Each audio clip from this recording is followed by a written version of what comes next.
Welcome back to another episode of the podcast, Rameumptom, Ruminations. My name is Scott. I'm the host. Today I have a continuation of last week's discussion with a very special guest, and the episode is called Welfare and Self Reliance Abroad, Part 2.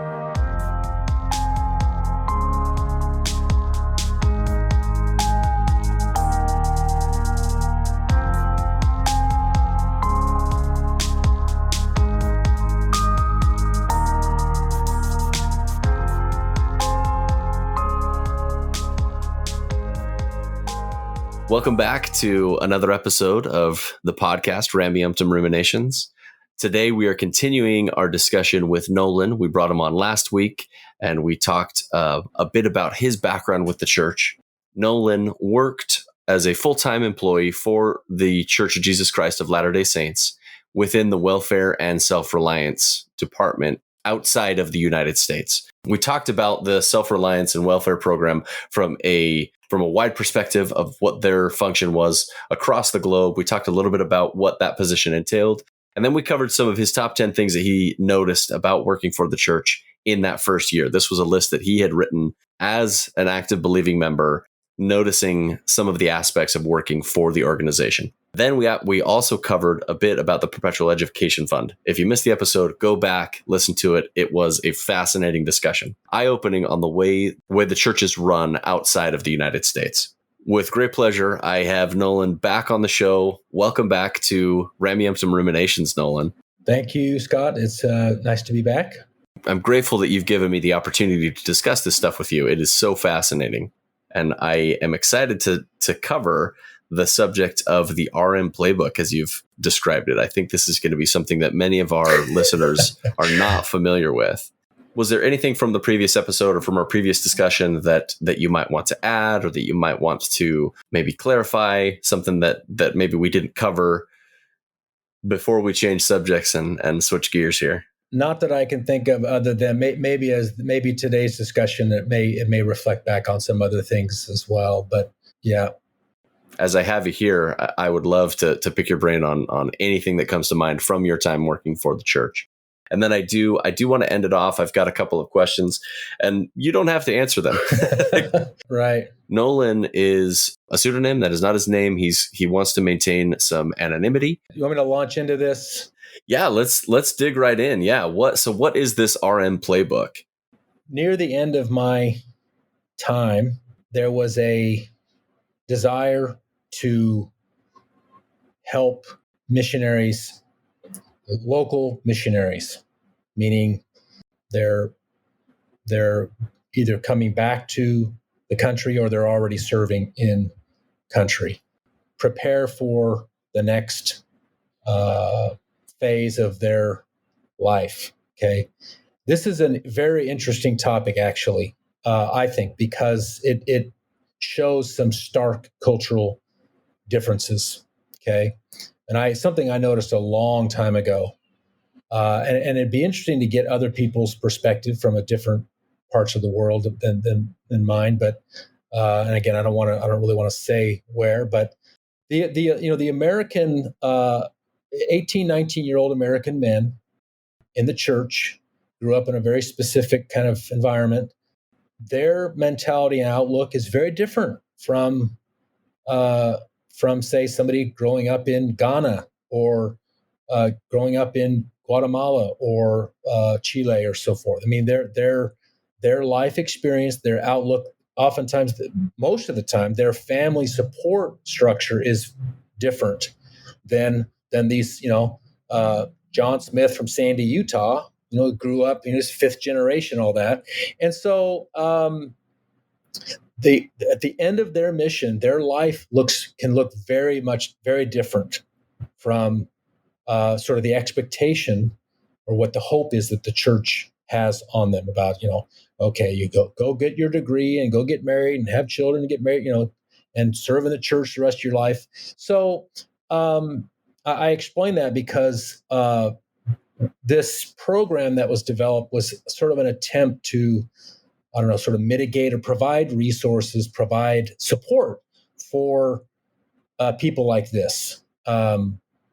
And so over a period of 6 months, there was a program developed. It came to be known as the Rm Playbook.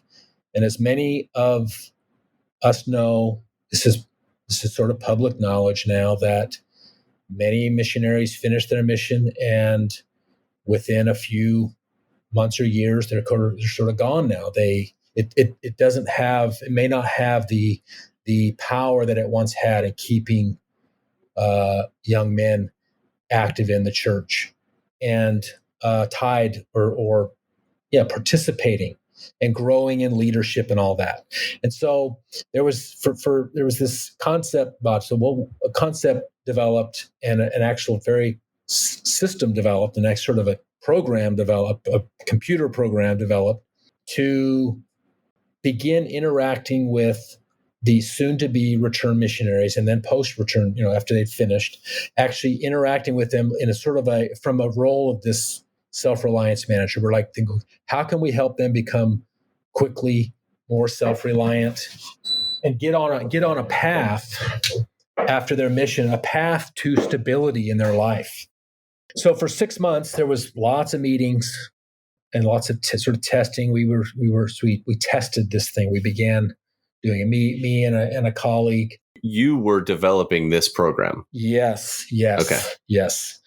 Again, it was sort of like, we're going to try this out, work on this for 6 months, and there's regular reports to the area presidency through another person.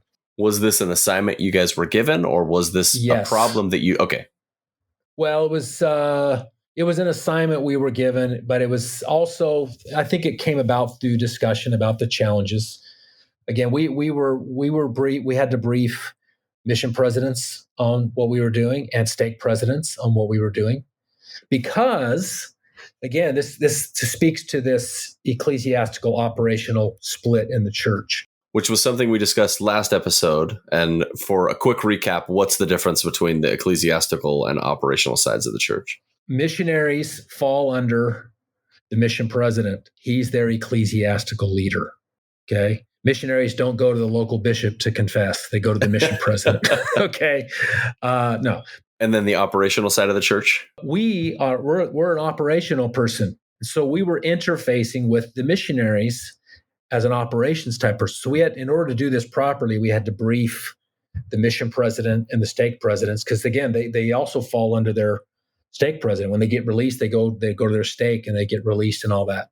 And so we're kind of like, this support person to come in. We're kind of almost like a career counselor to them as they're getting ready to finish their mission. So we began meeting with them to kind of find out, what were their plans? What are they going to do? Do they have a plan? Do they need help? And in some cases, you're dealing with somebody who's going to finish their mission. They have no home family support. Sometimes, occasionally, not often, but occasionally, they didn't even know where they were going to live after they finished their mission. I had a few of these myself. Okay. And so what that told us was, we needed to help them get ready for what's going to happen at the end of their mission. So there was a system developed of contact points where we would contact them. Again, this is almost always by telephone or on Facebook or something. Because you were covering a large geographical area with this program. Yes. And not only that, but I was also responsible for missionaries who were serving outside of the country. To put perspective for the listener, you, Nolan, are an expatriate U.S. citizen living in a foreign country, working for the church. These people you're saying serving in a foreign country are citizens of this nation that you're living in. Yes. Serving outside of this nation, and then them being expatriates as missionaries and then coming back to their nation. Yes, but for the most part, it was like 80%, 90%, they're in the country already. Okay. They're serving locally, which, by the way, this is going to be happening much, much more. This is going to be a big sea change in the church, and that is people serving in their home countries more. That started actually long ago. People staying in their home country. However, there was a time in where I live where it seemed like 70% of the calls were outside of their country. They would go to another country, usually an English-speaking country, occasionally not. But so anyway, we would begin interacting with the RM or the soon-to-be RM, finding out basically BRT, right? No, actually, it was very, very genuine, very pleasant thing to do, to call the missionary. I didn't have to talk about their teaching pool. I didn't have to talk about the rules they were keeping, and I didn't none of that. I was talking about real life with them. Okay, it's like, so finding out what level of education do they have so far, what are their plans, what are their hopes, and beginning to help them think about this reality that they're going to face in, say, 3 months. When they're going to finish their mission, what are they going to do? Because a lot of them finish their mission and they're like, I don't know what to do next. Sometimes they wait a year or two before they start school. They don't have the resources they need. They don't have the support they need. So our job was to begin figuring out what support they're going to need, if they need support, or do they have a plan? Help them formulate a plan for education or for a job, things like that. And so this was a very, very positive. My interactions were all very, very positive. Yeah. These all sound like great things. And that's from these conversations we've been having. There's nothing really nefarious about any of the work that you were doing. You were helping people. What I liked about it, for me, what I liked about it was I could speak about reality. Okay. I could speak about the reality of the soon to be real life that they're going to be living, rather than living in this highly controlled environment and structure and reporting system where, we all know what the missions are like. So I could begin to help them see, look, you're going to need some skills to make a job. I try to help them, raise their expectations about what kind of career they could pursue. I made a note about this. I could talk to them like a normal person without the dogma or pressure of a mission president. I didn't care if they were reading their scriptures every day, right? Well, I mean, honestly, saying that's going to sound very blasphemous for me to say that. It's fine. Frankly, everyone is multifaceted. Even a missionary that's 100% of their time is trying to serve a religion that they believe in. Like, they're not 100% always thinking about religion, and I think anyone's fooling themselves if they make a claim like that. Yeah, but I ran into a few cases, and I'll relate this to a specific case. I ran into a few cases where the Perpetual Education Fund would be perfect to help these individuals, but the policies did not permit it.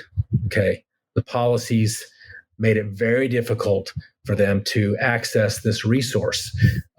This is the diversity or the variety of problems is so vast in some of these environments that just having this policy that everything has to fit into this policy just would not work. It wasn't effective. That's what was some real frustrating.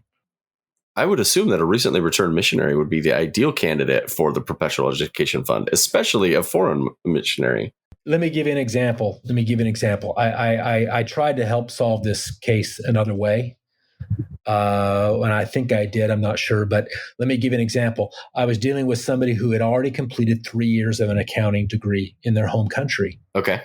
And they were going home, and they wanted to just go finish that last year of school. Well, the Perpetual Education Fund does not fund 4-year degrees. So because it was a 4-year degree, automatically disqualified.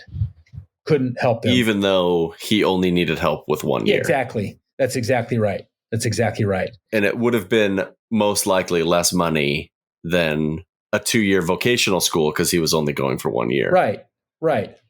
There's situations like this all the time. You'd said last episode the average was what, $600, $700? We're talking $350 tops for this guy to finish his degree. Yeah, I mean, it's very minimal. I mean, it's shocking in some of these areas of the world how inexpensive education is. I think it's a no-brainer that the fund should always support a 4-year degree if that's what they want to do. I mean, there's debates about the value of a 4-year degree now, but anyway. The place that my mind goes, and maybe this is cynical, but this goes right into the sunk cost fallacy. If the church starts funding everybody's 4-year degree that's a foreigner, of course they're going to be so much more committed to the church because the church has helped them out significantly. One would assume. Or do the numbers not reflect that? That's a real dilemma.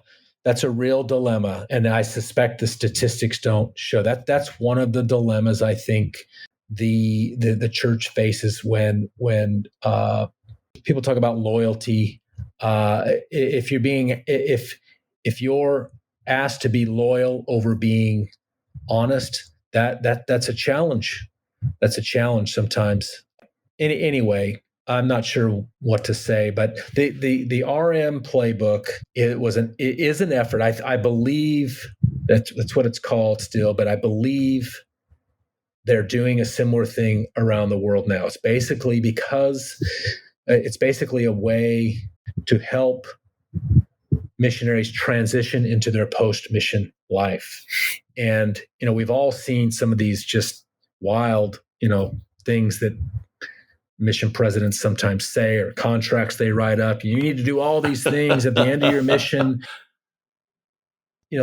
Some of the dogmatic stuff. I mean, I've dealt with RMs who finish and literally they don't have $50 to their name, and they got to figure out how to survive. And getting the local leader to help them transition. They need money. They don't have any family support. They need money. I heard this goes way back, but I found out that the mission president I had, knowing this, was thought outside the box, and he actually sent. In some cases, I understand he actually, got a few $100s cash and gave it to them as they finished their mission, so they could go figure out. He actually found a way to do that, and I think that's actually very honorable that he would help them do that. And some of these challenges that people have are just so dramatically different from your Sandy, Utah elder. It's just very different.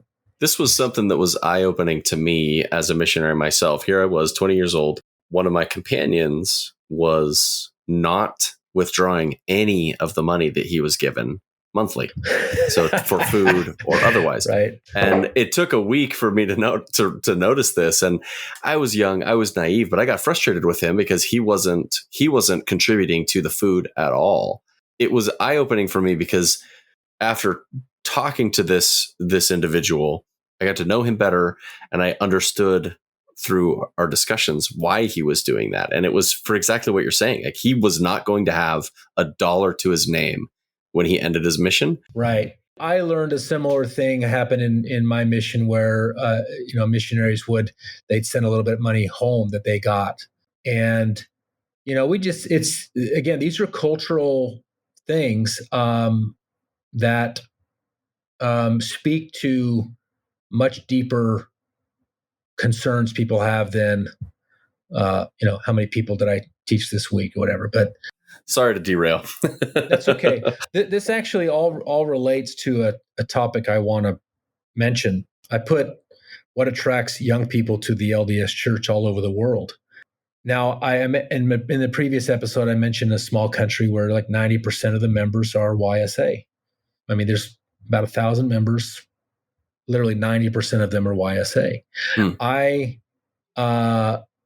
I guarantee that one thing that attracts them to the church is it's potentially a way out of their country. They would prefer to leave their country and go start a life somewhere else because there's more economic opportunity.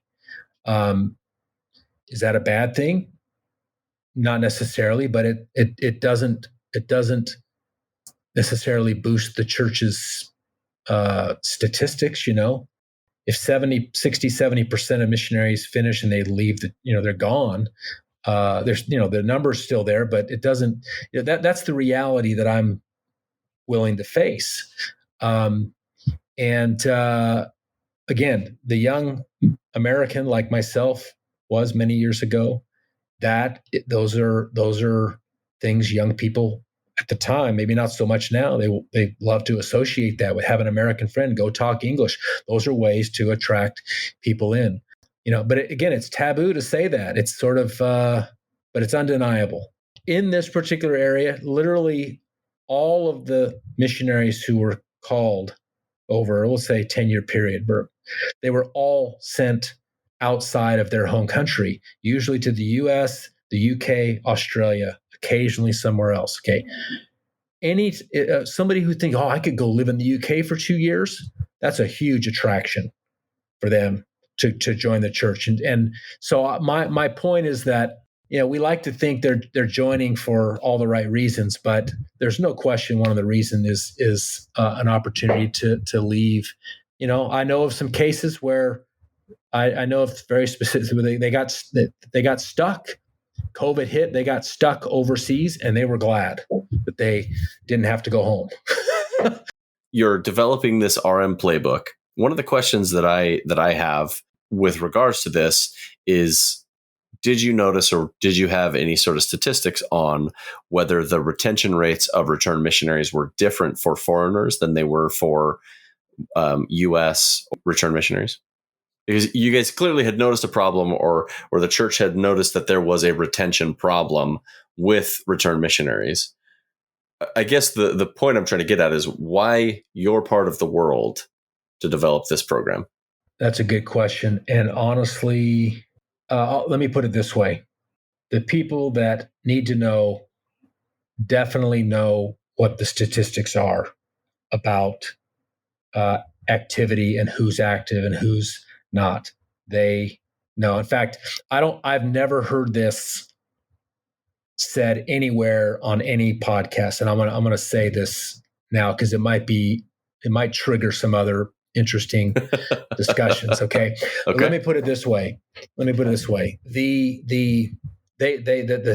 There's a lot of statistics kept about all kinds of things. Let me just give you one example. I was also involved in implementing a Bishop's Storehouse-like program, which was called the Bishop's Ordering System. Is that what it was called?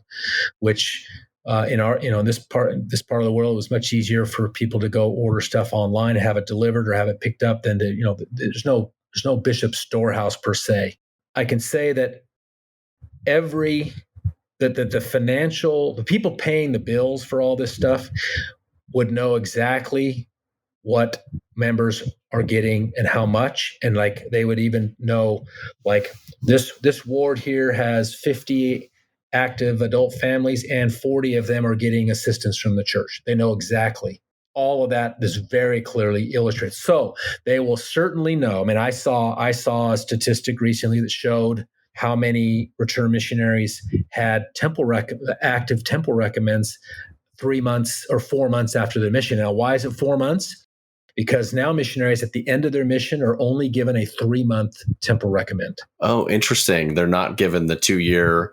It used to be a year. And I don't know if they were given a 2-year, but they only were given a temple recommend for 3 months, I assume by their mission president. I'm almost positive. Okay. Well, at month. Is the impetus for this to gauge their activity level 3 months later? I'm almost positive because the statistic I show it shows, 57% or something don't have a temple recommend after 4 months. Is that specific to your geography, or is that worldwide? No, that was my geography. But I strongly believe that the activity rates are very similar all around the world. All very, very similar. If you take the developing world, I think it's all very similar. This is something that we talk about activity rates. You've maybe been hearing about what the activity rates are in Chile or the Philippines or whatever. And, we know that it's I think an optimistic view is 20 to 25% is very optimistic. Yeah. So back to your question. Yeah, the statistics, there are mechanisms in place to keep track. Now, okay, this is what I was getting to about data. Okay. I early on in my deconstruction, we'll call it, I realized that the financial people in Salt Lake could very easily, maybe I'm giving them an idea, but I'm sure they're doing this. There's no way they're not doing this. They could very easily see where people are stop paying tithing, who has stopped paying tithing and where. Okay. They can very easily see what's happening to people's belief or commitment. We'll call it that, their commitment based on tithing. Okay. Because they keep track. If there's anything they keep track of very, very closely, it's the money. The tithing donations are very well documented within the church. Yeah. It's a very clear indicator of sort of commitment, you might say. And so let's just say they look at, this region and they say, wow, tithing's way down. Who stopped paying tithing? They could very quickly see, I'll bet you these 10 families are, they're having problems. They've stopped paying tithing. Whereas, for previous 5 years, they had tithing paid every month or, 80% of the time. They could very easily see that. And I suspect that's absolutely what they've done. They can see very clearly what's happening around the world. Yeah. Yeah, to a similar point, they would have access to what percentage of returned missionaries become active tithe payers once they've finished their mission. Yes, and of course, again, temple recommend is another significant indicator, right? Keeping your temple recommend current and all that. You've probably already answered this because we've been discussing about it, but the position that you held, you had access to privileged information about membership statistics, attendance records, or what sort of information did you have access to? I had a little bit. I was occasionally exposed to maybe aggregated data about this kind of stuff.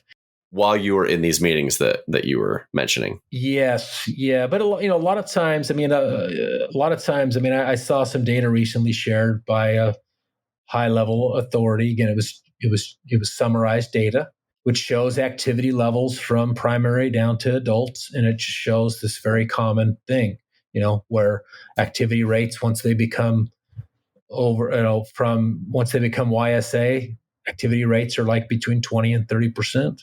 And that includes return missionaries, So, but as far as the results of my of this work with return missionaries, I did not persist with this work long enough, maybe to see the measurement. But technically, this position would be monitoring this kind of stuff for about a year after they finish their mission, meaning they're maintaining some contact with them, offering support. Again, it's very much like a career counselor, checking in with them. We're trying to build them up and help them have a bright future, which is all very good and noble.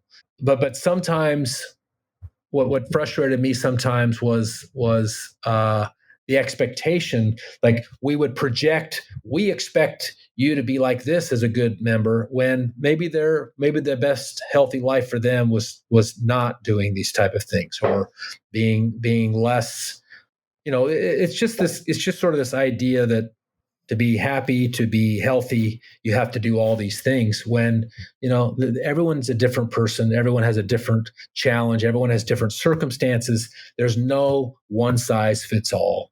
And that's one of the challenges, I think, in sort of the culture of the church, is there's got to be an adjustment to allow for more diversity, I don't know if that's the right word, more diversity.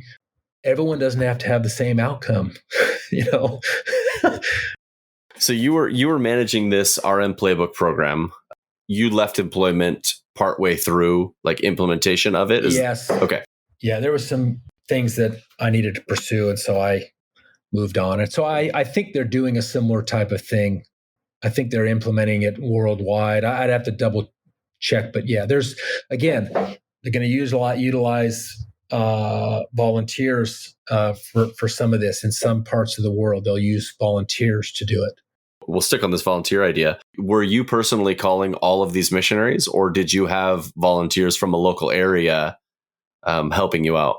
No, I was calling them. I actually I take that back. I had 6 or so mandated contacts points over time, but we also were developing what we called mentors. We were trying to develop a network of people in the church in the area who we could refer them to get more advice about a certain career path.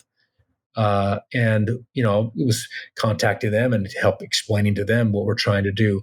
Basically, we're trying to create. I don't know if LinkedIn's the right term, but we're just trying to create a network of resources for them. So when as they finish their mission, they could get on a path to stability, a path to success, a path to achieve their goals, which could be somebody who lives away from the big city may have a very different outlook than somebody who lives in a big city.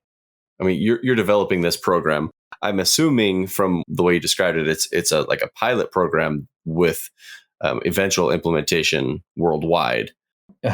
It was at least, it was then implemented area wide. It was sort of piloted in a couple of countries, and then it's like, yeah, we like this. We like how this is going. This is good. Let's do this area wide. So then it's training and getting all the other countries sort of up to speed on how to do this thing. And then I suspect that they would take these concepts and the approach, maybe the tools. There was some software tools developed and implementing this in other. I don't know if they'd probably do phase it. I don't know if they'd phase it out or phase it in various, depending on the need. It seems like a clear overlap, and I know this calling doesn't exist in every ward, but there's usually like self-reliance specialist in the ward. Supposed to be.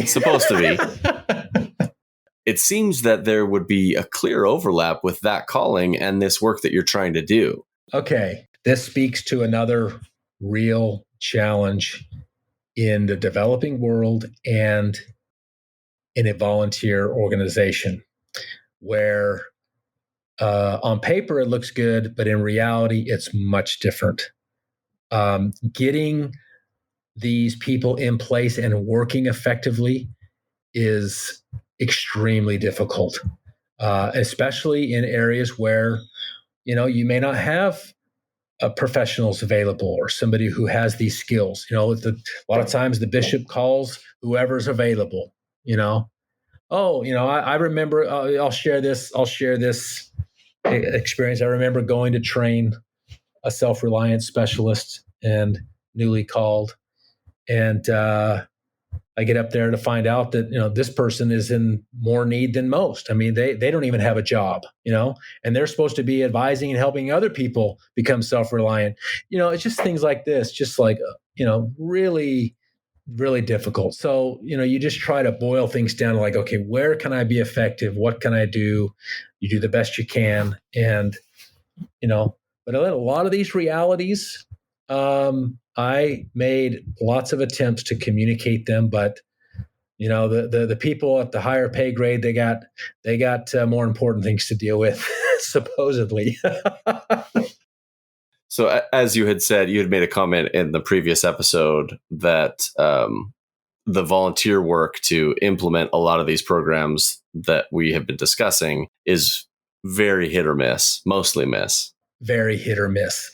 While everything that we have been discussing sounds great on paper, actual implementation doesn't follow through with what you want. Maybe this would be on my next top 10 list. The church is masterful at presentation. Okay, PowerPoints, video, it's all looks super professional and all that, and it is, but right behind all of that shiny stuff is I'll call it a world of chaos. Things are much less orderly than I expected them to be. Again, that was sort of this peek behind the curtain. When I saw what was really happening, I realized that this is just like any other organization dealing with real problems that often they can't speak openly about, and lots of chaos, more than I expected. That was kind of the wake up. That was part of the wake up call for me. And it's not that I'll just leave it at that. I'll leave it at that. I try not to opine too much through these interviews, but I will say this. One of the things that has been the most eye-opening for me is there's this perspective that the church as a whole is this divinely run organization. But when you look at how it actually operates on the worldwide scale, I'm not referring to local scale. I'm saying the worldwide organization. It is run exactly like any other business around the world. That doesn't have to mean that there isn't truth or goodness to be found within the organization, but it is very different than it presents itself to be. Yeah. There's no question. Sort of the best practices, the business strategies, business philosophies they're absolutely permeated. I mean, it's a key. Now, I mentioned this in some of our preliminary discussions. Remember, I mentioned the leadership enrichment series, and I was hoping that you would bring it up. Yeah, this was early on when I learned that there's this online resource called the Leadership Enrichment Series. Online for me, but people who work in headquarters, they actually go to a auditorium and sit. And so the HR, I think it was led by the HR department, they would bring in high level leaders of the church to talk about various operational issues in the church or stuff related to the leadership pattern. How can I be more like the Savior? How can I be a better listener? Stuff like that. And they bring in, and they sit them down. They have like this round table. It's like an hour long thing, sometimes longer. And they would do this they'd bring in apostles too, and they'd sit down and they'd have these sort of discussions, sort of like a forum discussion. Then they offer people, but it very much felt like they were turning the apostles into management consultants. I mean, it was very. It was just like, wow. I mean, how often were these held? Well, I'm not sure they're still doing them, but I want to say they had between three or four a year. Maybe every quarter. And they would bring a general authority every single time, or just occasionally? Yeah, almost always. Yeah. They're recorded and they were uploaded, and anybody could go look. You could go look at past episodes and so forth on the internal website, not public. Yeah, on the intranet that's right. Yeah, intranet, not internet. And it's called the Leadership Enrichment Series. And if you want to go, so you'd hear them talk. You'd hear, an apostle or a 70 talk about some, business concept, and they'd relate it to scriptures and the gospel and things like that. And yeah, but it was, it was odd when I first saw that. I'm like, these are these spiritual leaders, and they're sitting down and they're talking about, Elder Oaks. He got up one time. He didn't do a traditional Q&A, and that's probably by design. He gave a speech, basically. Would they do Q&As on these or not? Oh, yeah. They would do Q&As at the end. They would always do a Q. Yeah, they do a Q&A for maybe 30 minutes or so and answer a few questions. But it was all about trying to help the church employees, glean wisdom and experience from the general authorities. These are the most entrenched members, so the questions being posed are probably not the hard questions. These are directed towards like everyday application of their positions. You mean the discussion? What did they talk about? You have these leadership enrichments, and you'd have a general authority or an apostle there, and they do a question and answer at the end. The demographic of those in attendance are the most entrenched members, the most active believing members. Yeah, but again, they're primarily talking about how to be a better employee, how to operate more effectively, and they would try to apply spiritual and scriptural things to it, and Yeah. The question I was unsuccessfully asking was what sorts of questions were posed. I'm assuming they were not any sort of doctrinal or heavy questions. These were all pertaining to the jobs and functions of these individuals. They were not. It was not about doctrine. It was about, oh, how can I be a better listener? How can I help my employee be more motivated? How can I, find the proper work balance, things like that. Elder Oaks, he talked about silos. He got up and talked about how there needs to be more communication between departments. It was just interesting to me to see how they would put an ecclesiastical leader in a situation where they're dealing with management, basically management consulting, which makes perfect sense. So were these trainings for the operational side of the church or the ecclesiastical side of the church? Operational side, just the operational side. Yeah. None of those in attendance were like your mission presidents or your stake presidents. These were all different audience. Yeah. Gotcha. I just wanted to make sure I understood who the target audience for these trainings were. It's the workforce, basically for the church workforce. It's called. Yeah. Well, that's such a fascinating juxtaposition. I mean, you get this person who is supposed to represent Christ discussing business ethics and best practices. I could imagine that being very jarring to a believer.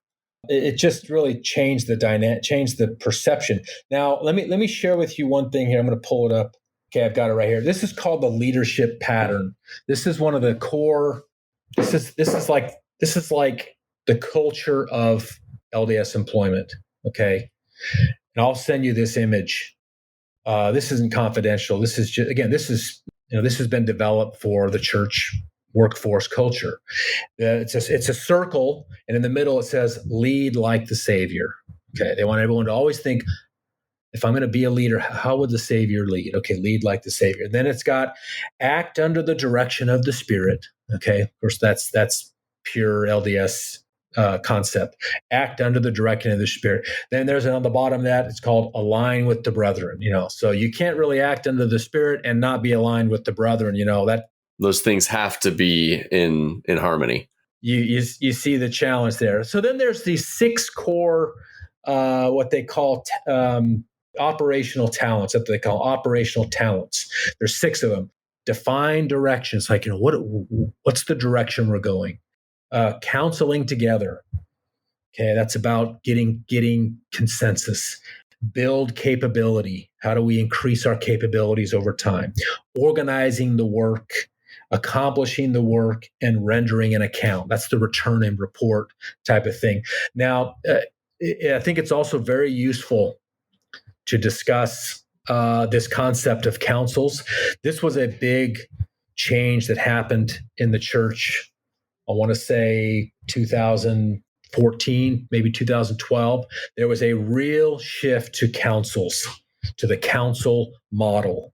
Okay, and now there's it's a buzzword: council together, council. There's the high council, there's the ward council, there's a self-reliance council, there's all these things about counseling, and so there was this real push and shift to managing by councils or consensus, making sure everybody gets in. And even this has been a big topic for the Quorum of the 12 now. It's like, well, how do they get revelation? Well, they all have to agree for it to be considered doctrine. There has to be consensus for it to. Yeah, which is very different from what it used to be. Okay, and anyway, so this is one of the core things in the cultural development and sort of operational mindset of the workforce is this, what they call the leadership pattern. I'll send you a copy of it. It's interesting because it does drive the perspective or the view about how they want to operate. It's perplexing because you have these ecclesiastical leaders who, for the church employees, are supposed to be both ecclesiastical leader and business consultant. It's just such a blurry line on what their role actually is. Yeah, let me give you some insight. I don't know this for sure. Maybe someday an area level will speak openly about it. But area presidencies, I believe, significantly deal with they deal with financial, legal, and some their ecclesiastical role, from my view, is to simply train stake presidents to run in their area. They deal with the stake presidents or the area 70s. Okay, but I guarantee you they're looking at regularly, daily. They're looking at financial matters, approving budgets, signing off on can we do this, humanitarian, whatever. They manage the money. They are making executive decisions about money things, and then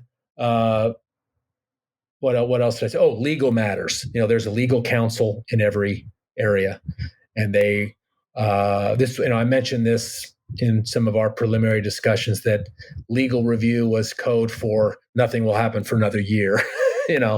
I saw that over and over again. Oh, this has got to go to legal review first. Okay, well, we can't even talk about it now. For 6 months to a year, nothing would happen until some legal thing would.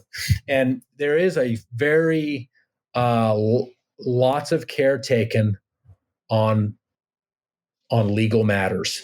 I think, I don't know if you want to call that's what do they call Office of Risk Management? I don't know exactly, but there's a extreme caution taken on legal matters. As we know, there's a lot of legal issues the church deals with. The LDS Church is massive. To a certain extent, we have to expect these sort of roles within church leadership, just because of the sheer size of the institution. It's just interesting that these roles are reserved for ecclesiastical people. Well, this probably relates to maintaining the right level of control that the ecclesiastical authorities need to have the power to rein in or properly administer the temporal side, to keep things within their purview, maybe. Whereas if there was really if there was a bigger separation, there'd be more risk, probably a lot more risk. Of course, yeah. Anyway, those are pretty high level, maybe philosophical discussions. It's hard for me not to let my brain go into that direction, so I try and reel it in as much as I can. When you're trying to save the world, it gets complicated, right? That's right. Let me cover the positive experiences. I can go right down the list. Meeting with real people, dealing with real life, dealing with people who really needed help. That was a very rewarding part of the job, no question. Okay. I wasn't sitting behind a desk a lot of the time, which is what I liked, being out there, seeing what real people are dealing with. Okay. And that's where I think there's opportunity for the culture of the church to improve, we'll say, to be more, to recognize the diversity of individual experience, and to be much less, change our expectations, you might say. If people need to sell coffee on Sunday to make a living, yeah, that's okay. It's not a sin. It's not, you see what I'm saying? People dealing with real, rather than feeling pressure like, oh, I can't do this, I can't do that because I'm breaking the Sabbath or breaking rules or whatever. It just creates, I think, a lot of unnecessary burden on people. So, providing resources, ideas, and validation or motivation to help, avoiding dogma. That was a great part of my job, is I didn't have to get into the thick of dogma at all. You weren't part of this ecclesiastical side. You were there helping with their welfare. Right. Yeah, recognizing that challenges people face were not necessarily related to faithfulness or sin or disobedience or lack of paying tithing. There were so many things that are beyond their control, helping people see that help them make maybe a more appropriate choice or decision in their life. Okay. I enjoyed that part of it. I just write a dealing with reality, not pie in the sky, no box checking. There's so much box checking.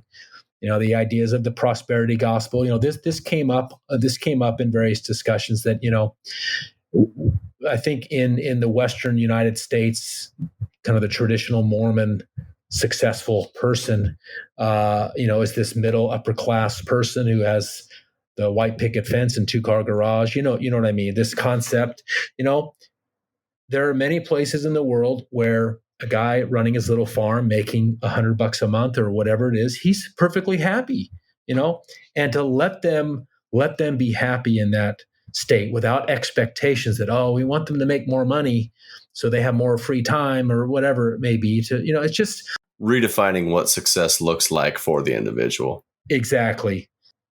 I think that's a significant opportunity for cultural change. I could clearly see how systems and policies often did not meet needs or deal with reality. Okay. This is the concept where I think many, many more decisions need to be made at the local level rather than from Salt Lake.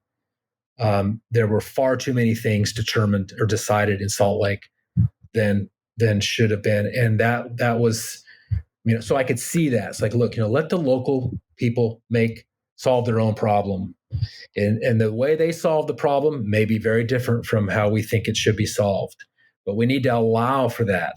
Well, allow for culture to influence the solution to a problem, because it's going to look different in different parts of the world. Right. Exactly. Now, the church will tout, we're very culturally sensitive, all that. No. I mean, this is an American Western. I mean, come on, running around the country in white shirts and ties. I mean, culturally, that is absurd in many places of the world. Okay. And they're making some adjustments to that, but it might be 30 or 40 years too late. Well, in the places that it's accepted now, it wasn't there before Christianity came. Right. There just needs to be a much wider space of what's appropriate, or it just needs to be much broader. And then the last one I put, valuing the impact of one person. One person can really impact somebody, and the church does promote this idea, going after the one. One person can really have a profound effect on somebody. But a lot of times we're expected to deal with not just one, but 10 or 20. And that's very, very challenging. But so seeing the value of one, that one person can make, I should say, not the value, but the impact one person can have on another person for good, and oftentimes removed from dogma. Okay. Without the dogma, just peel it away and help people love them for who they are, not necessarily for what you want them to be. That may sound blasphemous, but I think that's much more real and much more impactful than sometimes how we make it out. I mentioned avoiding supernatural or avoiding magical thinking. We live in a time now where we have so much information and data at our fingertips to make better choices or make better decisions, and giving people the power and honestly the conviction or the bravery to make those choices rather than being simply told what to do. Anyway, those are some of my thoughts. I want to touch back on one of the things you mentioned. I could tell you were getting emotional as you're discussing the impact that one person can have on another human's life. And I'm reflecting on the impact that I had in people's lives as a missionary. And I don't know that I am brought to tears when I think about the people that I converted, even as an active believing member. But so it was interesting to see that you, coming from not the ecclesiastical side, you're coming from the operational side of the church, but you're actually having real impact on the daily lives of these individuals. And I think there's a fascinating juxtaposition there where the ecclesiastical side doesn't have as long lasting of an effect as someone coming in and helping a person and helping them thrive. Yeah. If you want to tie this to some life-changing practices, you might say, people in developing countries are often saddled with debt, and they're just barely surviving day to day, week to week. Okay, they often make some not so good financial. They've developed some not so good financial habits. Okay, one of the habits that the church does teach through this curriculum, which can be life changing, is to keep track of your spending. Track where you spend. That simple thing can really help people see more clearly, see reality. Now, the church often does this as a way to help them budget so they can contribute tithing or a fast offering or something like that. But I would take it a step further and say that if they could see, when they see more clearly, they can make better financial decisions, which may it may allow them to make a more reasonable financial choice related to the church. Okay, and because let me just tell you, when somebody who makes $200 a month, that $20 tithing, that means a lot. Okay, it means a lot, and that is not a joke by any. That is not an exaggeration. I dealt with a stake in a district in particular. I was told very clearly the average income was about $200 a month, and these people could be self-reliant if they made $500 a month. So like, how can we get them to make $500? They could be self-reliant. But so that that little bit of money, I guess all I'm saying is I wanted to empower people to through some simple habits, especially related to finance, to help them make the best choice for themselves in the real world. Because I hear it all the time. I've heard it all the time. They sometimes would have very difficult time getting help that they needed because of a bureaucracy, because of leadership roulette, bishop roulette, whatever you want to call it, and that to me, that's sad. When a lot of times they have the power within themselves to make those choices rather than being dictated to. So I know it's a challenging issue, but I think anytime somebody is able to make their own choice based on the best information they have, reasonable decision, it will be better than simply being told what to do by somebody else because of some magical thinking. Oh, that's awesome. It's clear just from our discussion that you have been moved and you have impacted individual people's lives, and I think that's amazing. That's awesome. Well, thank you. I appreciate that. There was a lot of positive things about it. I mean, I think I mentioned to you earlier, I would still do this kind of work if I wasn't tied down by the bureaucracy and the systems which made it very difficult. There's a lot of good. I mean, if we do talk in the future, there are a lot of people who in the church who decide to help outside, meaning they want to help people outside of the normal church channels, which is good. But there's always going to be challenges. These problems they'll be with us forever.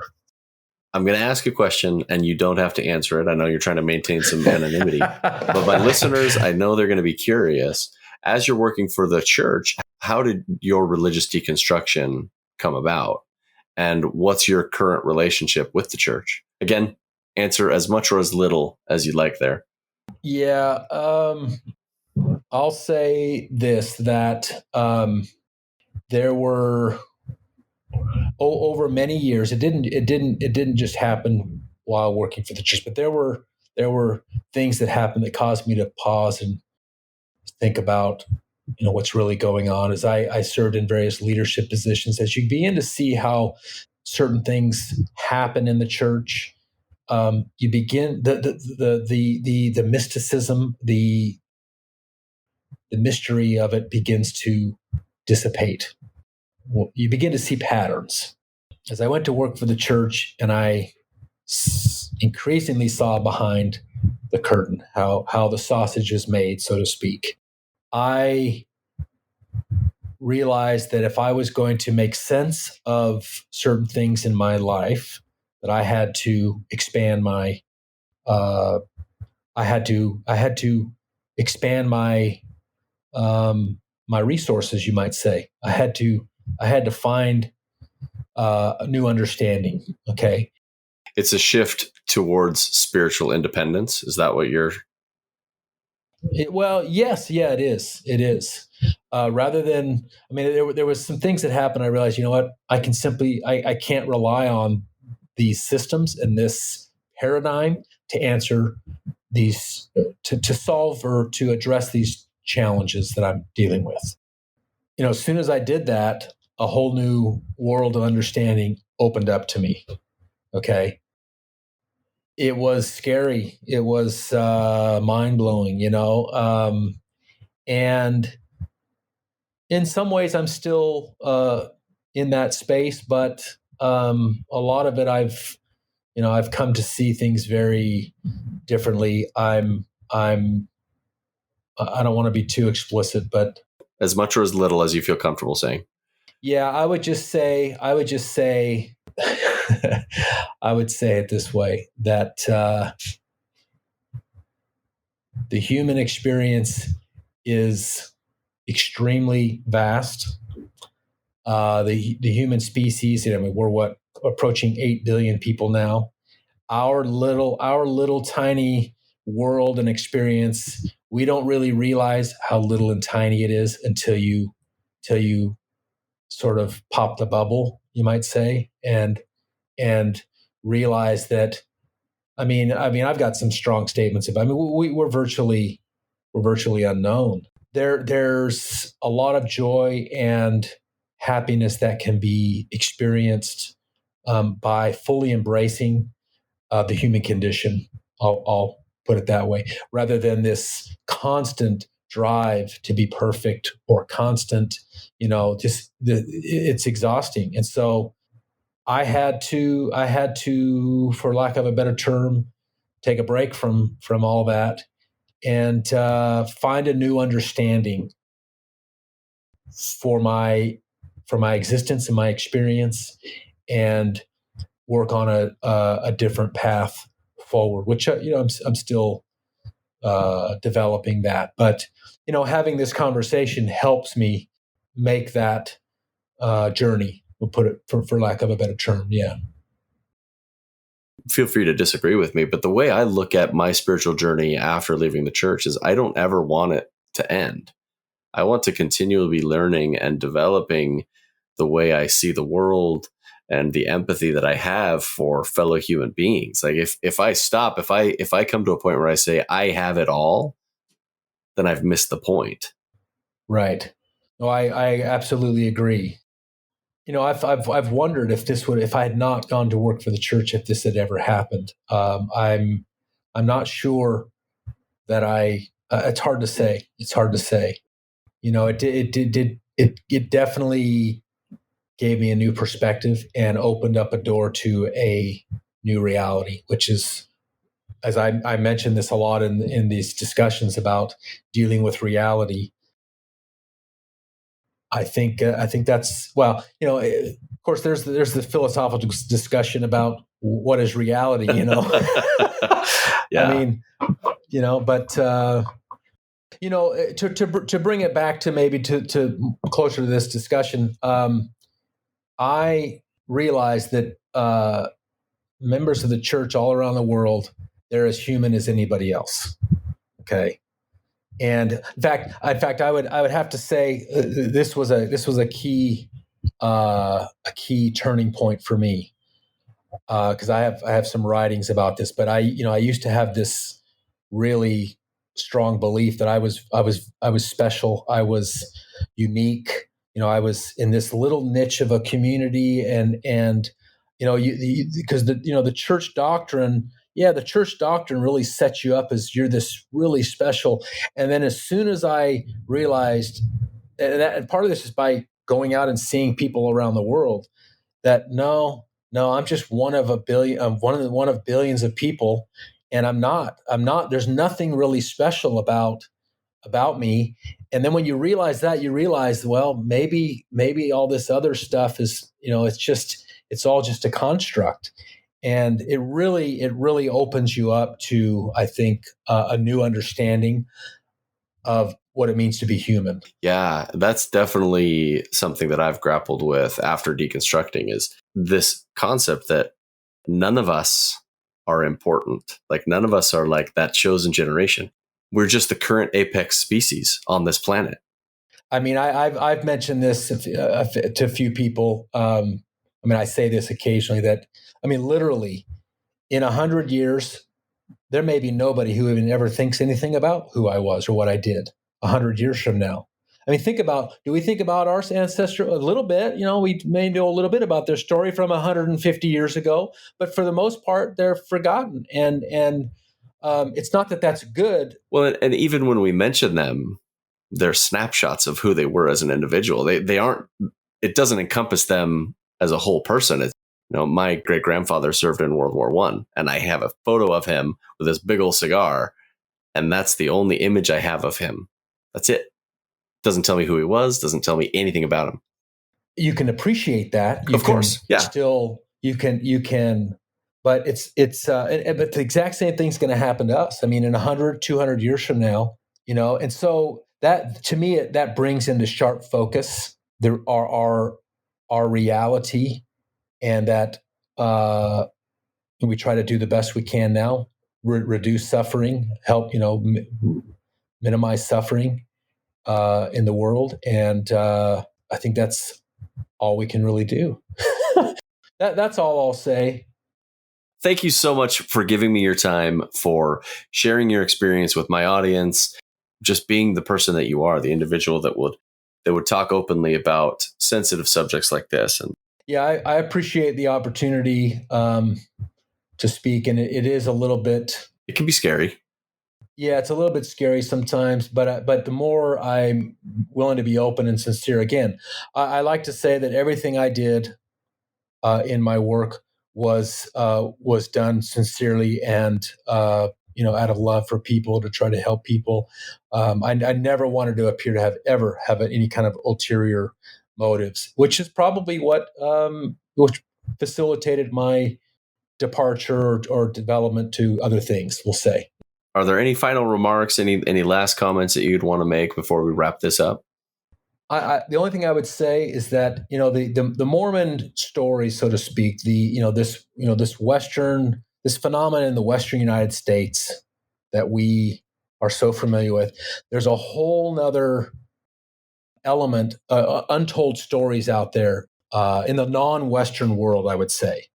Because people in Australia and in the UK and New Zealand, so where they relate more closely to the culture of the American church, but there's a whole vast group of experiences in, I call it the developing world, of the non-Western experience in Mormonism, which I think have largely been untold, and I think that's a very rich.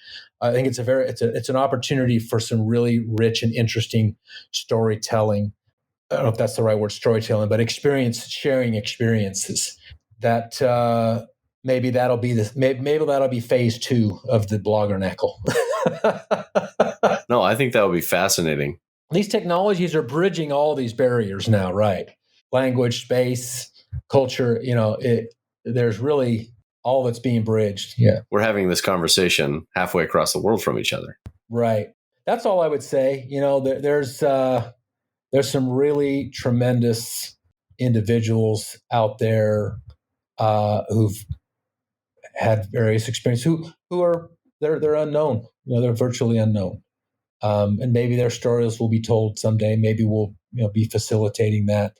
And but anyway, that's an element of all of this that I think is largely untold. Thank you so much, Nolan, for coming on. This has been a pleasure. If there's ever something else you want to chat about, feel free to reach out anytime. I know the listeners are going to love this episode. All right. Thank you. I appreciate it. Yeah, thank you. So that concluded the 2-part conversation that I had with Nolan. Another huge thank you to Nolan for giving me his time to discuss these subjects. It has been fascinating to get a glimpse into the inner workings of the church that aren't as focused on the ecclesiastical side of things. If this is content that you enjoy, please consider becoming a monthly donor to the podcast by visiting Rameumptomruminations.org and clicking the donate button on the side. Wherever you find yourself out there today, heading off to meet up with some friends for some enjoyable libations, I hope that you have an excellent day.